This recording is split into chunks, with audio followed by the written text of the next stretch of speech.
Hi, ಎಲ್ಲರಿಗೂ ನಮಸ್ಕಾರ.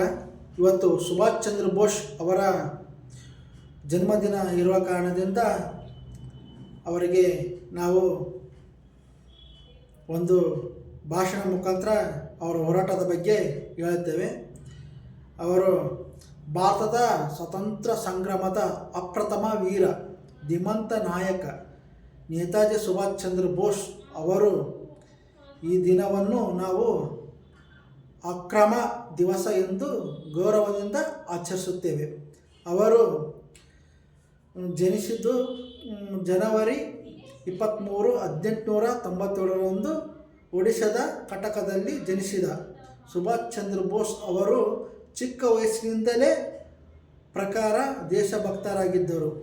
ಅವರು ICS ನಂತರ ಉನ್ನತ ಪದವಿಯನ್ನು ಬ್ರಿಟಿಷರ ಅಡಿಯಲ್ಲಿ ಕೆಲಸ ಮಾಡಲು ಇಷ್ಟವಿಲ್ಲದೆ ತ್ಯಜಿಸಿ ದೇಶದ ಸ್ವಾತಂತ್ರ್ಯಕ್ಕಾಗಿ ತಮ್ಮನ್ನು ತಾವೇ ಅರ್ಪಿಸಿಕೊಂಡರು. ನನಗೆ ರಕ್ತವನ್ನು ಕೊಡಿ, ನಿಮಗೆ ಸ್ವಾತಂತ್ರ್ಯ ತಂದು ಕೊಡುತ್ತೀನಿ ಎಂಬ ಅವರು ಸಿಂಹಗರ್ಜನೆಯಿಂದ ಇಡೀ ಭಾರತದಲ್ಲಿ ಕಿಚ್ಚು ಹಚ್ಚಿದರು. ಬ್ರಿಟಿಷರನ್ನು ಭಾರತದಿಂದ ಓಡಿಸಲು ಅವರು ಆಜಾದ್ ಎಂದು ಗೌಜ್ ಕಟ್ಟಿ ದೇಶದಲ್ಲಿ ನೆಲೆಸಿದರು ಮತ್ತು ಜೈ ಹಿಂದ್ ಮತ್ತು ದೆಹಲಿ ಚಲೋ ಎಂಬ ಘೋಷಣೆಯನ್ನು ಮೂಲಕ ಅವರು ಭಾರತವನ್ನು ಒಗ್ಗಟ್ಟು ಮತ್ತು ಧೈರ್ಯವನ್ನು ತುಂಬಿ ಬ್ರಿಟಿಷರ ಸಾಮ್ರಾಜ್ಯಕ್ಕೆ ಸಿಂಹ ಸ್ವಪ್ನವಾಗಿದ್ದರು. ನೇತಾಜಿ ಸುಭಾಷ್ ಚಂದ್ರ ಬೋಸ್ ಅವರು ಹೊಸ ಆಯಾಮವನ್ನು ನೀಡಿದರು.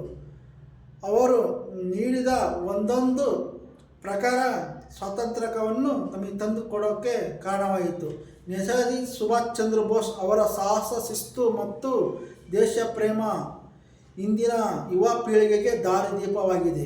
ಅವರು ಆದರ್ಶವನ್ನು ಪಾಲಿಸುತ್ತಾ ದೇಶ ಸೇವೆಯನ್ನು ಮಾಡುತ್ತಾ ನಾವು ಯಾವಾಗಲೂ ಮುಂದುವರಿತಾ ಇರಬೇಕು. ಯಾಕಂದರೆ ದೇಶ ನಮ್ಮ ಹಕ್ಕು.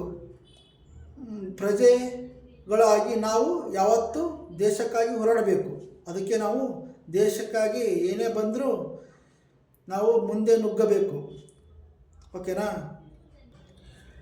ಅನ್ಯಾಯ ಮತ್ತು ತಪ್ಪುಗಳೊಂದಿಗೆ ರಾಜಿ ಮಾಡಿಕೊಳ್ಳುವುದು ಅತಿ ದೊಡ್ಡ ಅಪರಾಧ ಎಂಬುದನ್ನು ಮರೆಯಬೇಡಿ.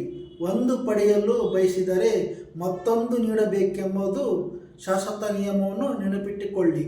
ಓಕೆನಾ? ಘೋಷಣೆಗಳ ವಿರುದ್ಧ ಧೈರ್ಯದಿಂದ ಹೋರಾಡುವ ಇಚ್ಛೆ ನಮಗಿರಬೇಕು. ಸ್ವಾತಂತ್ರ್ಯಕ್ಕಾಗಿ ಬಲಿದಾನ ಮಾಡುವವರನ್ನು ಸ್ಫೂರ್ತಿಯಾಗಿ ತೆಗೆದುಕೊಳ್ಳಬೇಕು. ಯಾಕಂತಂದರೆ ನಮಗೆ ಶಕ್ತಿ ಇರಬೇಕು. ಓಕೆನಾ? ಮುಂದೆ ನುಗ್ಗಬೇಕು, ಯಾವುದಕ್ಕೂ ಹೆದರಬಾರ್ದು ಜೀವನದಾಗೆ. ಓಕೆನಾ? ಧೈರ್ಯದಿಂದ ಇರಲಿ. ಜೈ ಹಿಂದ್, ಜೈ ಭಾರತ ಮಾತೆ. ಎಲ್ಲರಿಗೂ ಶುಭೋದಯ.